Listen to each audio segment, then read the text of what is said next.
Himang Pangon Manhuyod. Good morning. So nata diri karon sa Himang Pangon. Alright, ako ipakita ninyo, no? So if you see this one, guys, ilang tawagan na spider. So ang tawagan ning ilang gibuhat diri is rockfall knitting. So muna rockfall knitting na sila. Or ang laing term ana nila is spider.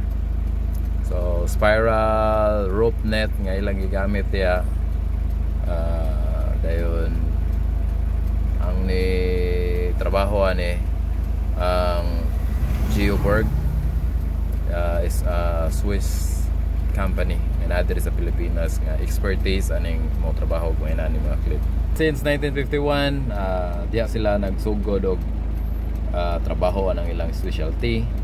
So ilang mga gipang trabaho diya mga tunnel, mga inani mga roadside cliff.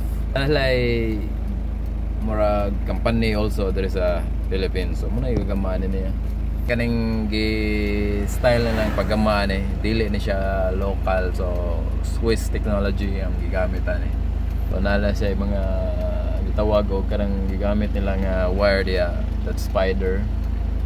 That's why solid, you know. Company that made us cool. Right, that's what I learned today about this place. Welcome to Manhuyod. Welcome to my partner.